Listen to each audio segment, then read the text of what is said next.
لوگوں میں سب سے زیادہ اللہ کا محبوب وہ ہے جو مخلوق کے لیے زیادہ نافع ہے۔ حضرت سعید بن ابی بردہ اپنے باپ سے اور وہ اپنے دادا سے روایت کرتے ہیں کہ آقا کریم علیہ السلام نے ارشاد فرمایا، علی کل مسلم صدقہ،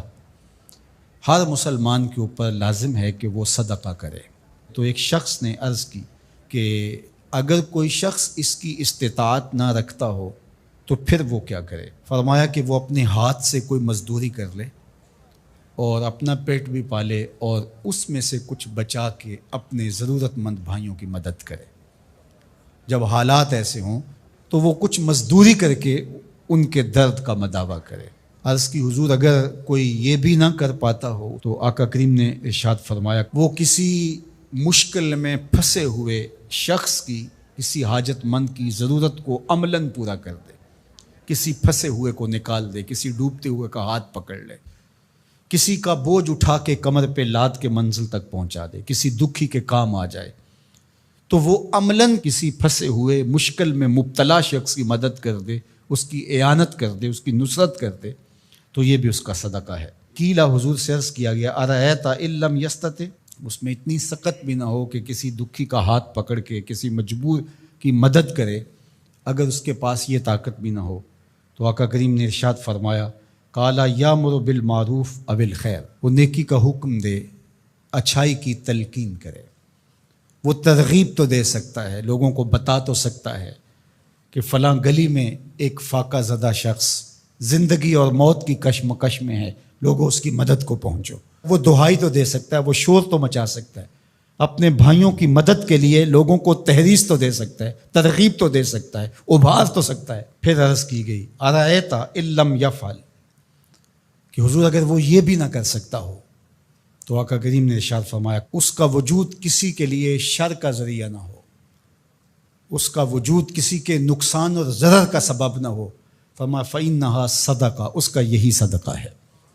کسی کو سکھ نہیں دے سکتا تو دکھ نہ پہنچائے، کسی کی مدد نہیں کر سکتا کسی کو دھکا نہ دے، کسی کی خیر خواہی نہیں کر سکتا تو بدخواہی کا مزاج چھوڑ دے، تو یہی اس کا صدقہ ہے۔ اللہ اکبر۔ تو اللہ کے محبوب علیہ السلام نے ہمیں ایک لاحہ عمل دیا، میں اور آپ دیکھیں کہ ہم ان میں کس مقام پہ کھڑے ہیں۔ اللہ نے اگر ہمیں مال فراواں عطا کیا ہے ہماری ضرورت سے زیادہ، تو ہمیں اس میں سے صدقہ کرنا چاہیے، دل کھول کے صدقہ کرنا چاہیے۔ حضور علیہ السلام نے 3 چیزیں قسم کر کے کہیں کہ میں محمد صلی اللہ علیہ وآلہ وسلم اللہ کی قسم کر کے کہتا ہوں ما نقصا مال عبد من صدقہ، صدقے سے مال کبھی کم نہیں ہوتا۔ اور سنو اللہ کے محبوب کیا فرما رہے ہیں، اور میں ان لوگوں کے نام اپنی محبتیں پیش کرتا ہوں جو اس وقت میدان عمل میں موجود ہیں اور گرم موسموں کے تھپیڑے گوارا کر رہے ہیں اور اپنے بھائیوں کے ساتھ مشکل کی اس گھڑی کے اندر، مصیبت کے ان لمحات کے اندر کھڑے ہیں۔ مفلوق الحال لوگ اپنی غربت، لاچاری، بیماری، بھوک، ننگ، افلاس کی وجہ سے بعض اوقات تہذیب بھی کھو بیٹھتے ہیں، لیکن اس کے باوجود اس پہ صبر کرنا اور ان سے الجھنے کی بجائے ان سے محبت اور شفقت سے پیش آنا۔ ہمارے 3 کارکن زخمی ہو چکے ہیں، پتھراؤ کیا گیا مختلف جگہوں پہ،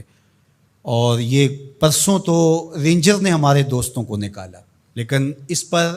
تکلیف ضرور ہوئی، لیکن غصہ اس لیے نہیں ہے، خدا نہ کرے اس مشکل میں ہم پھنسے ہوں تو ہمارا روح سخن کیا ہو، پیچھے بچے بھوک سے مر رہے ہوں، پیاس سے تڑپ رہی ہوں بیٹیاں، تو انسان لڑنے کو آئے گا، انسان الجھ پڑے گا۔ تو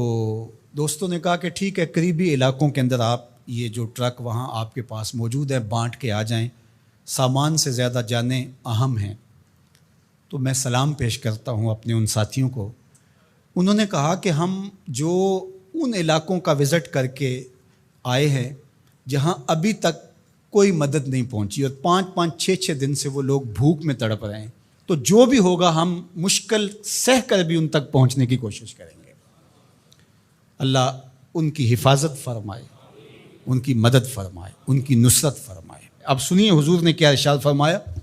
یہ میرے ان دوستوں تک جب میسج پہنچے گا تو ان کو بہت تسکین ہوگی۔ آقا کریم علیہ السلام نے ارشاد فرمایا کہ میں اس مسجد میں یعنی مدینۃ المنورہ کی اس مسجد یعنی مسجد نبوی میں 1 مہینہ اعتکاف کروں، اس سے زیادہ محبوب رکھتا ہوں کسی مومن کی حاجت کو جا کے پورا کروں۔ 1 مہینہ مسجد نبوی میں اعتکاف کرنے سے زیادہ مجھے یہ پسند ہے، یہ زیادہ محبوب ہے، کسی دکھیے کے کام آ جاؤں، کسی مصیبت زدہ کے کام آ جاؤں۔ تو یہ وہ کام ہے کہ جو مجھے اور آپ کو کرنا چاہیے اور اپنی اپنی استطاعت کے مطابق آگے بڑھنا چاہیے۔